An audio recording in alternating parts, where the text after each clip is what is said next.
Okay, salvage the series, I guess. Phillies win this final ball game of the 3-game set with the New York Mets. They win it by a score of 5-2. Scott Kingery comes up with a very clutch bases clearing double in the bottom of the 8th inning to give the Phillies the winning runs. Zach Eflin on the mound for us today pitched very well in this ball game, and in my opinion was taken out way too early in this ball game. Even though he goes 7 innings, only allows 1 run, shouldn't have been taken out early in this ball game. He only had 83 pitches at that point when he was taking out. But we'll get to that later. Yeah, like I said, Zach Eflin was pitching very well for us. Marcus Stroman, same thing for the New York Mets. He was pitching really well. Both pitchers, both teams got their solid contacts and they got their chances, but really couldn't find that key hit to drive the runners home. And both pitchers, a lot of ground ball outs, a lot of fly outs, not many strikeouts throughout the entire night. Yeah, it's just a pretty nice pitching duel on the mound between Marcus Stroman and Zach Eflin. I thought I would never hear Zach Eflin's name in a pitching duel for once, but he was a part of the pitching duel. And to start off the night, the Mets do get the first runs of the ball game. Top first inning, Pete Alonso hits a home run, crushes the ball to left field on the first pitches he sees, makes it a 1-0 Mets lead. And just from there, we all probably thought to ourselves, "Oh God, here we go, another Zach Eflin bad start." But like I said, he pitched really well in this ball game. He really settled down after that.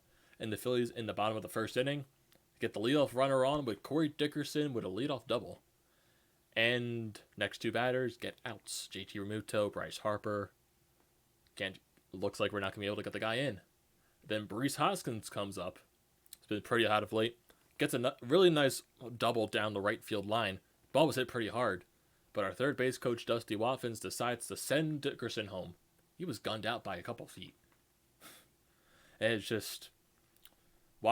Dusty has been known to make a lot of bad decisions on the third base path when sending runners home when they shouldn't be. In that instance, he shouldn't have been sent home because he was gunned out by a mile. Oof.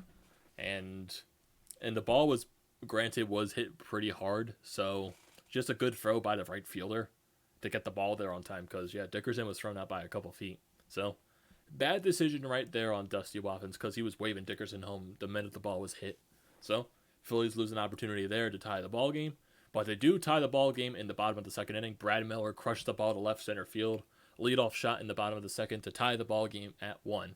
The Phillies do get another run in this inning. Scott Kingery gets a single, Adam Hazley gets a walk, and then a throwing error by Marcus Stroman manages to get Scott Kingery to third base and Adam Hazley to second. And then Corey Dickerson comes right up, gets an RBI single to score Scott Kingery. Dusty Watkins almost sent Adam Hazley home, but Adam Hazley saw the throw in from right field, and he stopped halfway, went right back to third base. He was like, "No, I'm not getting thrown out." And Phillies only get that 1 run in the inning. JT Realmuto then grounds out to end the inning, so it's a 2-1 Phillies lead from there. And both teams from there, they do get their chances, but really can't find a way to bring in the runs. Both pitchers, like I said, a lot of ground balls, a lot of fly outs. Just the teams really can't find to get that key hit. Bottom third inning for the Phils, Brad Miller gets a double. We can't bring him home. 4th inning, the Mets got a couple runners on. Can't bring them home. 5th inning, nothing happens. And then we get to the bottom of the 7th inning. Because the 5th and 6th, nothing really happens for both sides. Both pitchers starting to look really good. Bottom 7th inning, Adam Hazley leads off with a double. And this is where Gabe Kapler decides to pinch hit for Zach Eflin. Granted, we have no outs at this point. Also, Zach Eflin is pitching very well in this ballgame. Only has 83 pitches, I think, at this point. You pinch hit for Jay Bruce. And then you can't bring Adam Hazley home. Next 3 batters, Jay Bruce, Corey Dickerson, JT Realmuto, they all get outs. Just the decision making right there. I get that you want to bring Adam Hazley home. But you still got 2 guys, Corey Dickerson, JT Realmuto, right after Zach Eflin, that have even a greater chance to bring the run home. I understand you want to have the best possible chance.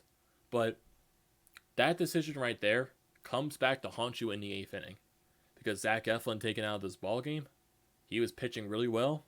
And taking a pitcher that's dominating through a ballgame can possibly spark something for the other team. Oh, we don't got to face this guy for the rest of the ballgame. Okay, let's get something going. And the Mets do that exact thing in the top of the 8th inning. We bring in Mike Morin. Morin does not look good at all. He looked terrible. Todd Frazier leads off with a single. Then he walks Brandon Nimmo. And the next batter, Luis Guillamor. I don't know how to pronounce this guy's name. I'm sorry. His first name is Luis. I don't know how to pronounce his last name. Gets a sac bunt to get Rajai Davis and Nimmo over. Rajai Davis was pinch running for Todd Frazier. And then this is a funny play coming up right here before the run was scored. So there was a fielder's choice on the play. Jeff McNeil hit a ground ball to Rhys Hoskins. He threw it right home to get Rajai Davis out of the plate. And Rajai Davis crashes in to Joe West at home plate. And Joe West tumbles. He just it's Rajai Davis on the ground and Joe West on top of him. And the face that Rajai Davis making was actually pretty funny. So it's just a little funny moment right there. It took Joe West a while just to finally make the call that he was out. But a little funny moment right there. But the next batter, Pete Alonso. This is actually, we bring in Hector Neris during that whole situation. Hector Neris comes up to face Pete Alonso. And he walks him also while throwing a wild pitch to allow Nimmo to score to tie the ball game at 2. Get a couple runners on next, but then he manages to strike out Michael Conforto. So it's a 2-2 ball game after 8. Well, after 8.5. So maybe the decision to take Zach Eflin out of this ball game wasn't a good one by Gabe Kapler. Maybe. Just maybe. It's just, why are we taking Zach Eflin out of this ball game? I just don't get it. I don't get it whatsoever. And I was at this ball game too, and I'm just shouting through the stands, why are you taking him out of this ball game? And I'm just shouting as Hector Neris allows the runs. Thank you, Gabe.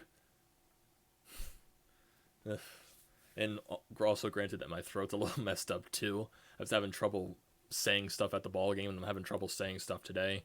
Granted, when I was trying to say that one player's name, I just couldn't pronounce it. My throat's been acting up a lot all day. So I'm powering through it.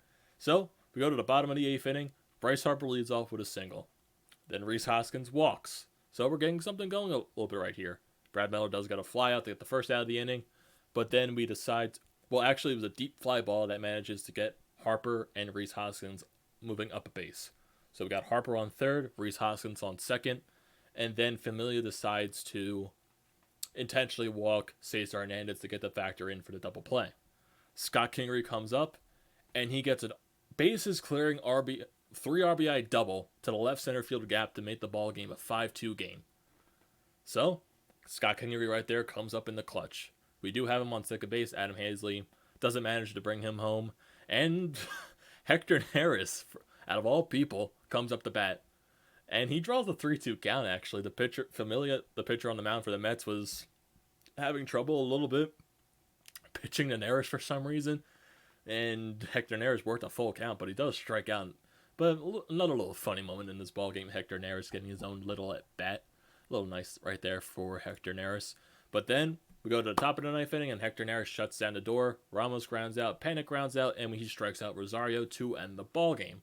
So, nice little day there. Nice little win there for the Phillies just to salvage the series, if you do say so. We moved to 5 games once again above 500. We are 70-65. And thank God the Cubs lost the ball game today, and we actually take advantage of it. So we're now back to 2.5 games behind the Cubs for that second wild card spot. Couldn't take advantage yesterday when they lost, but I guess at least we take advantage when they lose today. And the Mets once again are a game and a half above us, or behind us actually. And I guess thank God we take advantage of this for once. Take advantage of something. And statistically throughout the lineup, Corey Dickerson had himself a nice night, goes 2 for 4 with an RBI. JT Realmuto goes 0 for 3 with a walk. Nothing really going there for JT. Bryce Harper goes 1 for 4 with that single in the 8th inning. Rhys Hoskins a 1 for 3 day. Brad Miller 2 for 4 with the home run. Cesar Hernandez goes 0 for 3 with the walk. Scott Kingery goes 2 for 4 with that 3 RBI double. Adam Hazley goes 1 for 3 himself. And yeah, just a nice offensive night throughout the lineup. Like I said, Zach Eflin was pitching very well. Goes 7 innings, 3 hits, 1 earned run, 3 strikeouts. Like I said, a lot of ground balls, a lot of flyouts. Zach Eflin was just making the hitters for the New York Mets off balance. And kind of a not good looking statistic for the Phillies. They go 3 for 14 with runners in scoring position. Even though we do get the winning runs, just we still had chances throughout this ball game to pile on some more runs and we didn't. So thank God that our pitching decided to do something, especially Zach Eflin. Mike Moran came out after him, didn't look good. And then Hector Neris came down. He allowed the tying run, but he did eventually shut down the door and we scored runs for him. So I guess he's off the hook right there for now. So we do got an important series coming up. Well, I wouldn't say majorly important, but it's a series that we should go in and win. It's a 4-game series against the Cincinnati Reds. And then this weekend we got another rematch series against the New York Mets in Citi Field. So this is a big week for us on the road. I think it's a stretch of 3 series on the road this week. I think it's Cincinnati, New York, and maybe Cleveland, or I think it's Atlanta. I'm not sure if it's Cleveland or Atlanta, but it's a three series road trip for the Phillies. So we got a 4-game set coming up against the Cincinnati Reds. So I want at least 3 out of 4 wins for the Phillies. I might be okay with a split, but it's a mandatory 3 out of 4 wins right there for this series. Mandatory.